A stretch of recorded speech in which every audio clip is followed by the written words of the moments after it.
Hi, and welcome to our podcast, Conversations with B'rith. I'm CEO Dan Mariaschin. Thank you for joining us today.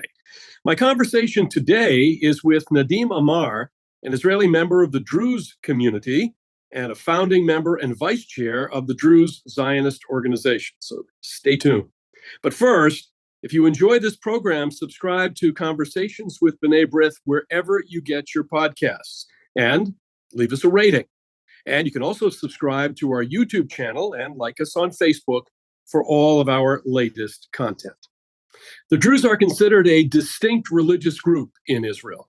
The religion incorporates elements from several religions into its practices.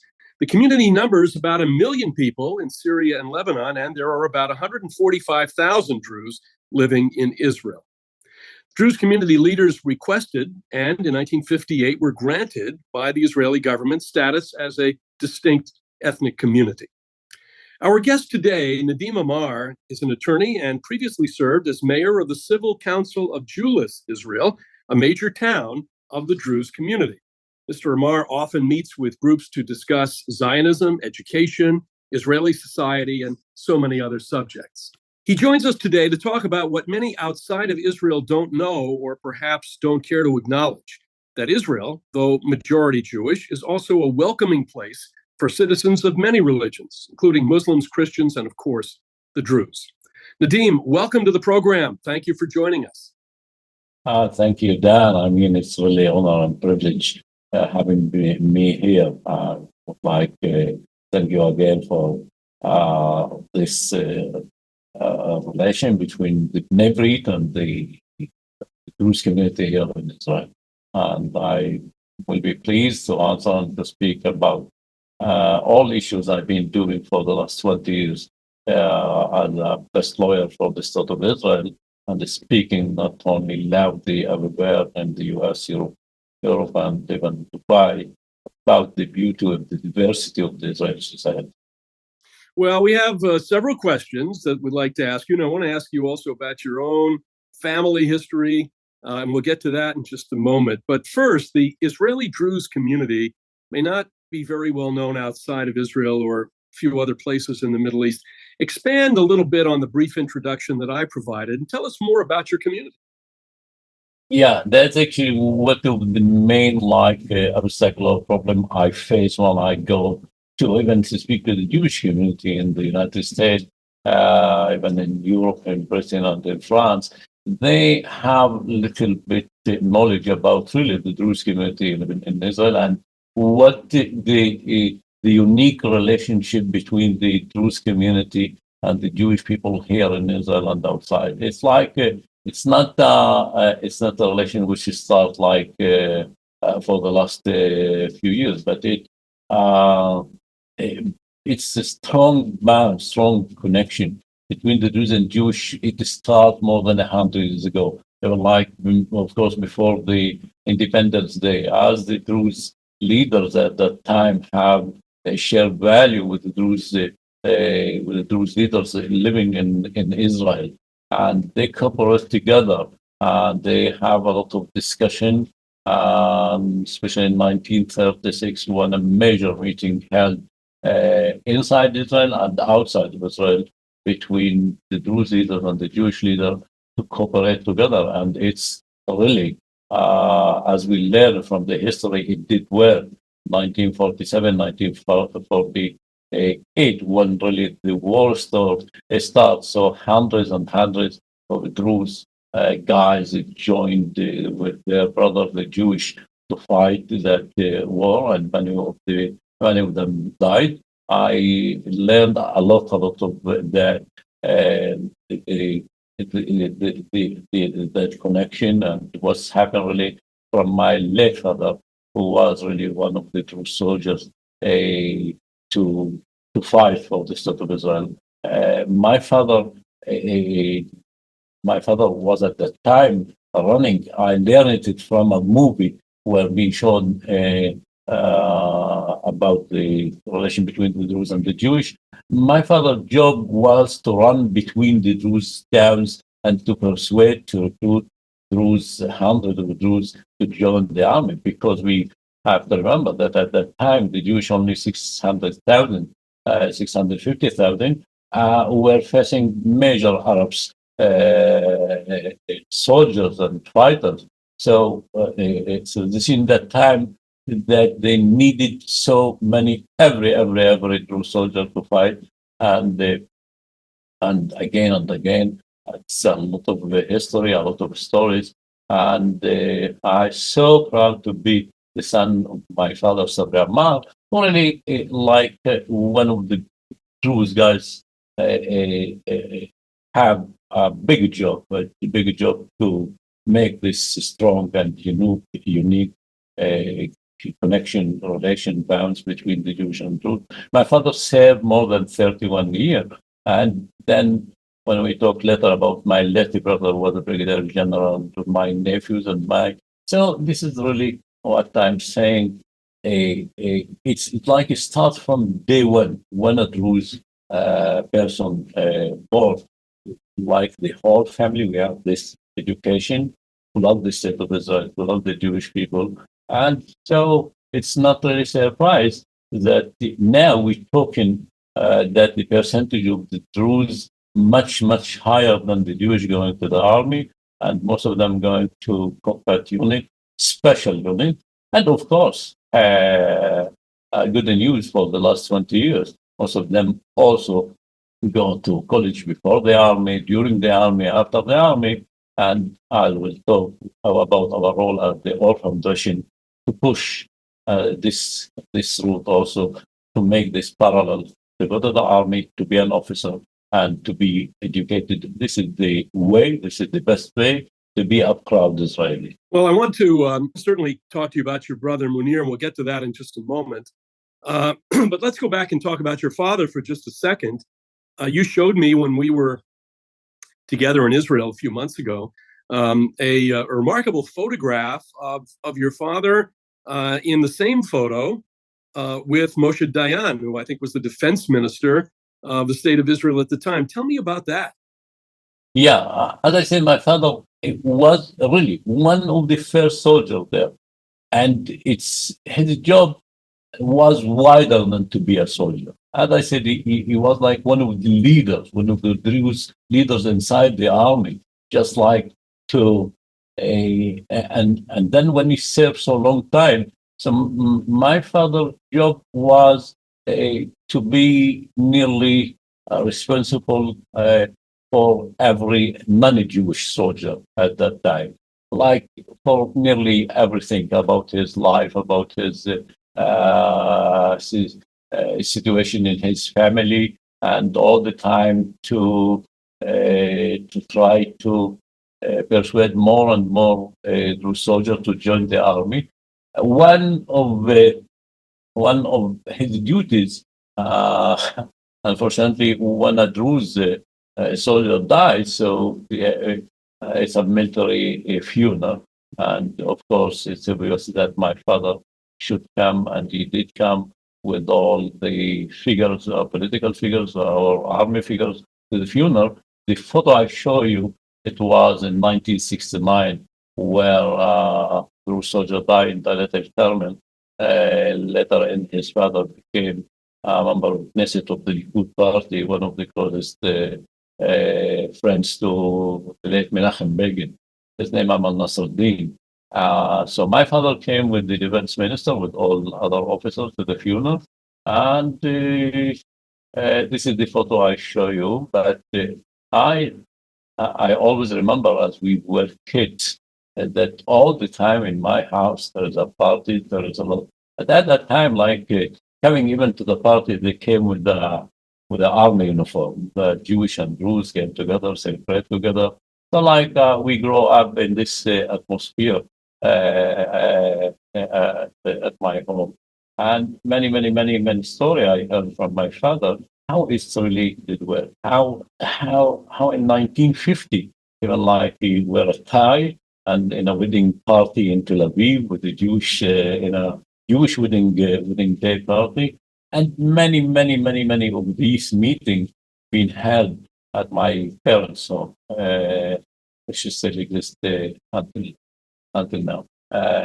just excuse me, what I'm telling you now about the Druze, that's the story really I talk I talk when I'm going to Europe and to the United States.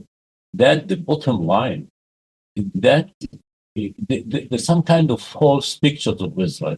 And I'm saying, you're getting the false picture from Al Jazeera, maybe BBC, it's not, it's really totally wrong. Israel, it's not only a Jewish state, it's a Jewish state and it's a democracy state for all non-Jewish. Of course, particularly, especially Druze, we have, like as Ben-Gurion said, not only we accept the duties before we accept the rights. But I'm sure, and we talked it in Tel Aviv, because I have many friends, Muslim and Christian, that 90% of the Muslim and the Christian in Israel really would not choose to live in other country apart from Israel. Would not choose to live in any other country apart with the Jewish people in Israel. As really they gain the advantage of the Israel democracy. They gain the advantage of what's the real life here. Now we're not in a pleasant time, but in general, it's okay for everybody. Nadeem, let me go back a second to the military role that the Druze have played in Israel today, serving in elite units. Your brother was a brigadier general in the IDF. Tell us about him and tell us about how his loss impacted you and the work that you're doing. Yeah, it's really a very sad story when you're losing your brother. When you're losing not only your brother, but you're losing your best friend. When somebody died, the family, doesn't matter really what is the job, what he's doing, it's just your brother, it's just your friend. In the case of Munir, he was the avenge. He was the real Israeli we always looking for. He was the beauty of the Israeli society. Munir was a brigadier general. That means one rank before the top ranks to being in general, because chief of staff is like a government appointment. It's not a rank. And I explained, my brother was a brigadier general. And he's still alive, I'm sure. Not I'm like everybody in the army said, of course, Munir would be a general in this army. And Munir was one of like 50 guys who run the Israeli army. So imagine, we're talking about Israel. We're talking about one of the most powerful state, one of the most powerful and strong army in the world. And one or more, not only my brother Munir, they're part of this. This is exactly what I'm talking about, the beauty of the diversity of the Israeli society. And Munir was too many jobs, one of them the commander of the Golan Heights. Commander of the Golan Heights, everybody know how really this sensitive job. And then when he died at a tragic plane crash, was the army responsible for the civil administration in the territories. He died only one day after. If anybody remembers, 8 years ago, it was one Israeli soldier shot a terrorist in Hebron after the terrorist being like surrounded, and he shot him. It was a big dispute. But after this event, nothing happened in Hebron. And why? Because my brother at that time, who was like responsible for what's going on in Hebron, he had the immediate urgent meeting with the mayor of the Hebron, the Arab mayor of Hebron, to calm him down, to explain, okay, this is event, the Israeli army will really do everything to investigate this event, but it's not allowed you or your people to uprise or to write. Some of the army says in this meeting where the mayor calmed the situation that Munir saved many life at that time. But the same day, we lived 2.5 hours from Hebron. He came later on so tired, so exhausted, and we met at my mother's house. She's now 92. And we had a talk and discussion. As you said, I was a long time ago as a mayor, and he's the brigadier general, and he's dealing with not only army education. He was doing his PhD at Haifa University, and all the time we have this discussion: what's happening, what's going with the Druze community, what we should do, what must be done with the Druze community, and all the time he talked about there's two basic things for the Druze and non-Druze: to go education, army, education, army. This is the only way. This is the best way to be a part of the fighting. We finished the meeting at midnight on Thursday. Tell me about the date, but it's 24th of March 2016. In the morning, I called him at 11 o'clock, 11:15, and said, okay, I will come in 2 hours and we will see what we're going to do. And I went to a restaurant, and one of my friends called me, said, I'm sorry that Munir light plane in a crash and Munir killed. Till now, I have really no clue. Nobody can know why he's choosing to take the plane. Because the next day,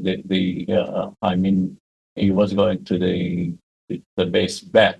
He's on duty. He died. He got the answer. I don't know. He was exhausted. Maybe he said, I'm not going to drive 2.5 hours. I'm just taking the light lane. But it was earthquake. Earthquake, not only my family, the Druze community in my town, had the Prime Minister Benjamin Netanyahu in the cabinet meeting on Sunday, because the funeral it was an army funeral, state funeral, and the meeting in the government started with the Prime Minister saying, Munir, it's a big loss, of course, to his family, to his community, to the Druze community, to the army, and of course, Munir is a big loss for the state of Israel. That was Munir. As a result of that, Nadeem, you've committed yourself to really a lifetime now of educating about the Druze community.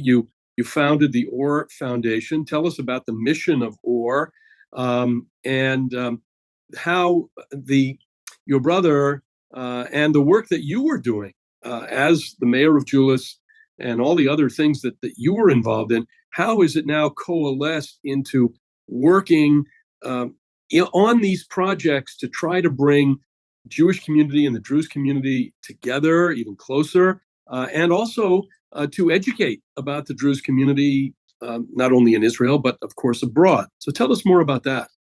Yeah, actually, I was saying it like earthquake, that project, and maybe it took me, myself, 1 year to just being in a situation, you have to choose. Either you're going really to collapse when you collapse, of course, the whole family collapse, because okay, Munir died. I'm sure Munir would like us to do something good. Munir would like us to carry on the life, to carry on doing what he believed in, to carry on to do what my family believed in, my father believed. So a year after, we set this foundation called OR. Why OR? His name is Munir. Munir in Arabic is light, and OR in Hebrew is light. So we called it OR, like a letter in English, or Ashar, and OR in Arabic, and OR in And this is exactly the all. We have this logo that we have to keep the flame on, to keep Munir's legacy, to keep what he believed in, and and the mission of this all exactly what I. Nobody knows Munir. Nobody they talk to Munir like me, so I exactly understand what he believed in: education, to educate people, to be like proud of themselves, to be a protected, to be a contributor citizen to the state of Israel. And that's the main mission. By the way, I'm speaking about the Druze community out of Israel. It's long time before Munir died, long time before this all foundation. I was like going abroad to speak, and believe it or not, sometime in some various issue like Munir have more knowledge. I just like get advice from him. I said, Munir, I remember one time we went to the Congress. They want to ask there what's going really in Syria, what's going with the war in Syria, where the Druze community in Syria, what the role of the Druze community in Syria. I said, okay, I really. Munir was the Golan Heights, of course, I'm sure he knows much more this division than me. So sometimes I spoke to him, sometimes I get his advice. Why the advice? After he died, I'm the same mission, but like to commemorate his legacy, to commemorate his life. So what I'm saying about the all, we support students. We support students after the army, years after the national service, to really to go to university, to push them. Because I realize from like my age, people who really and can get a degree in the university, but for various situations, for various circumstances, they quit out. They need little bit push, moral, explaining, money. This little bit push make the difference between finishing and like one of the cases is 3 years ago, a friend of mine said, Nadeem, I know you have this foundation, you're a super student. There's a Druze girl doing a dentist in Jerusalem University. I said, okay. And he said, suddenly her father died. Their mother, she looked like, have not money.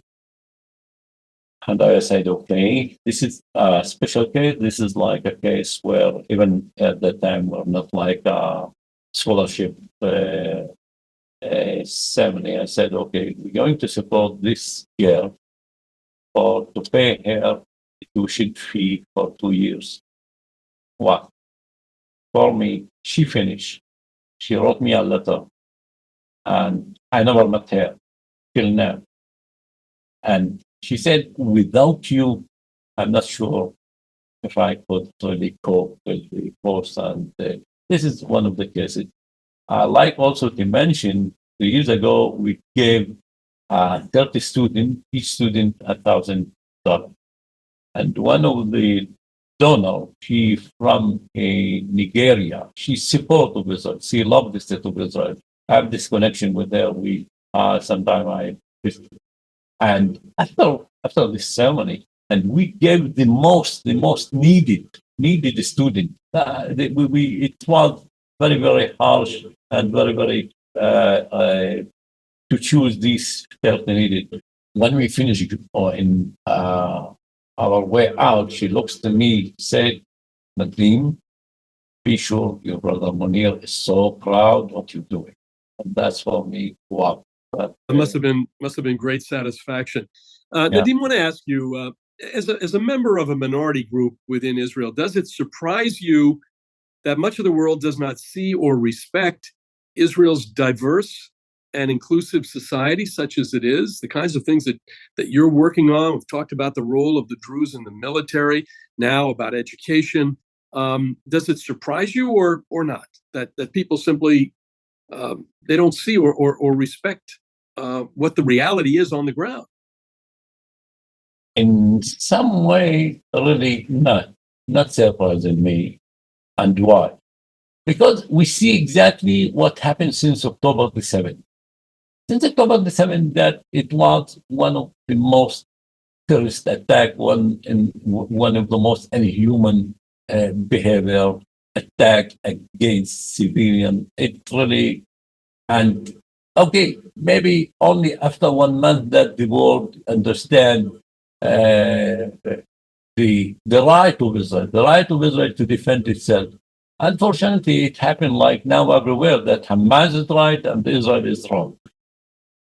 Maybe I'm not going to discuss here issues like politics. Maybe it's like the state of Israel and the foreign minister should do more and more about the with the media about like this what I'm doing. So when I said I'm talking about the true story of Israel, I'm not talking about the fake story you have. I'm not. I come here to explain. I come here like to explain you that you get a false idea, a fake news from Israel. You just rely on the Jazeera, BBC, maybe Sky News. I don't know where you get this news. Look at me. I mean, I'm not Jewish. I'm not Jewish. I remember one time I went to seminar in Germany. We also all the time I was talking about that. Like people who were in that seminar from maybe 30, 40 countries. Uh, Even one time, someone asked me, "How come you're Israeli? Your name is Nadeem. Nadeem is not Israeli name. Why are you saying you are Israeli?" That's really the stupid question they ask.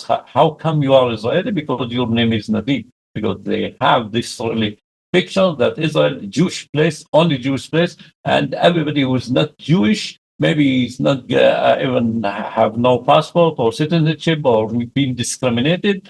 So, like, we need more and more work in the media level to speak about this, to speak about the true story of Israel, to speak really what's going. You've been to Israel many times, and you see exactly. Hopefully, next time you find that find spare time, come to Jews to that kosher restaurant. Well, yes, so you told me there's a kosher restaurant in Julis, and you can be sure that the next time I'm there, we will break bread together there. Nadeem, I want to mention, you mentioned October 7th, and it's extremely important because we can't have this conversation without going back and taking a look at October 7th. Some 8 members of the Druze community have been killed since those barbaric attacks. And I should add that since 1948, because we've talked about the role of the Druze in the military in Israel, more than 430 Druze soldiers have died in the line of duty. So what you're saying about your sense of pride and commitment to preserving and protecting Israel, while at the same time encouraging young Druze in Israel to further their education, to become even more integrated into Israeli society, and the community is integrated. This is certainly something very admirable. But I want to ask you, before we conclude, a couple of other questions. What do you think the Druze community can add to the conversation about Zionism and Israel's sovereignty? This is something extremely important, I think, when we talk about, especially after October 7th, the idea that this existential threat to Israel came from Hamas, that there are forces out there from Iran, from Lebanon that are seeking to dismantle and destroy Israel. Talk about that conversation between Zionism and the idea of Israeli sovereignty. Yeah. And October 7th, and I'm always talk about the Druze, the role of the Druze in Israel since 100 years ago today till now. But we also, the Druze, were so surprised after October the 7th. When I'm talking about surprise, not about ourselves. I said like the whole 145 Druze community since October the 7th, October the 8th, all of them been soldiers of this war. Well, what I mean, that, okay, there's like thousands on thousands of Israeli Druze reserve being called back to fight to the war. But here, the civil society in Julis, in all the Druze towns, we really, we've been witness for like everybody want to take part. Everybody like take effort in this war. Women's, children's, everybody like being in Julius. We hosted in the sports center more than 200 soldiers exactly after October the 8th, a day after, and they were stayed here 2 months. For the 2 months, I'm sure they never had a army meal, but the families here, the families support the soldier with breakfast, lunch, and everything. Families from Sderot and Ashkelon came to Jews, came to the bed and breakfast here.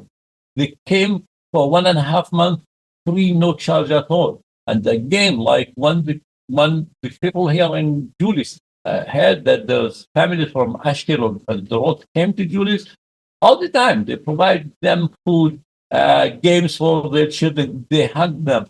That means even be surprised, and that's really show how the Druze community so involved in the Israeli life, so involved what's going on. So everybody, I said, everyone, each one took a part or effort to do something for the poor, to support the soldier in the north and the south. Of course, we talk about this kosher restaurant. Why it's kosher? Because to supply the food to the soldier, of course, free, no charge. And when we realized that some of the food came back because the soldier eat kosher, so we made a lot of effort to make the restaurant kosher. And now all the kosher soldiers enjoy our meals here. What I'm talking about, the Zionist from the Druze point of view. A long time before Biden said that I'm a Zionist. To be a Zionist, it's not necessary to be a Jewish. To be a Zionist, you have to believe of the right of the Jewish people came live in Israel. To be a Zionist, that means you believe in the right of the Israeli, you believe in the right of the Jewish building their state coming here. This is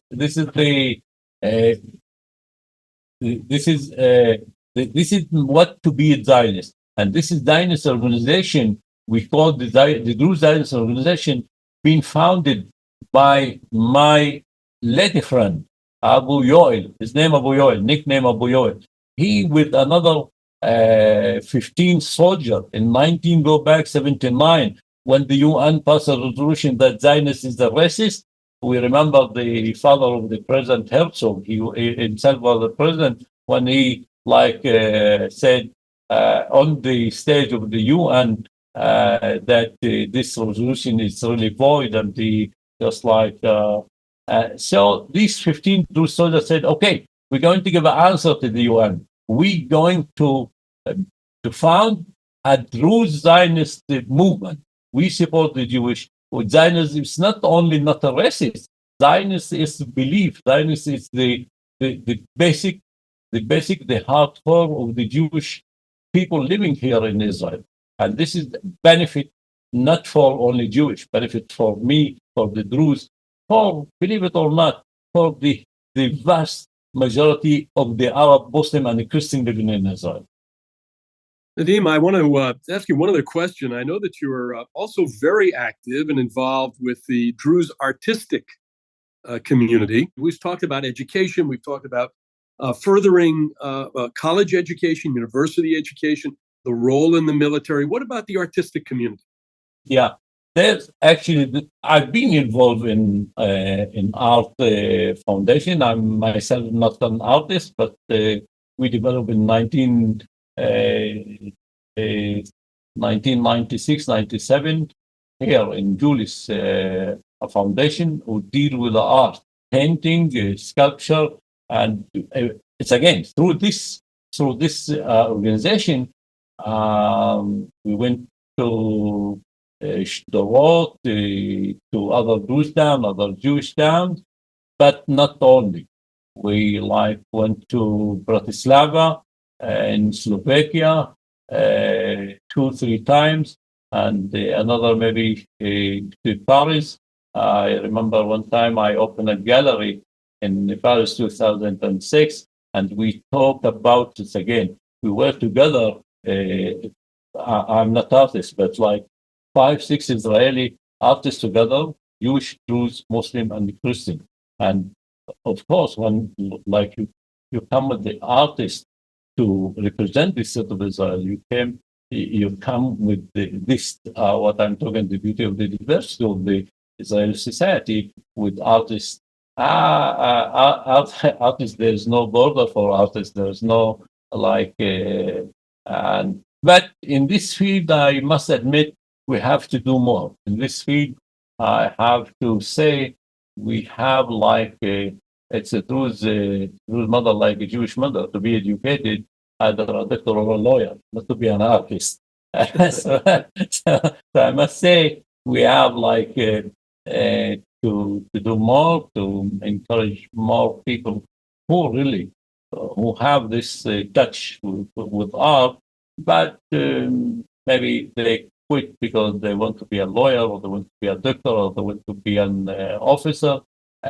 But still, there's in each town and in each Druze town, a few artists dealing with art, but we have to develop this field in the Druze community.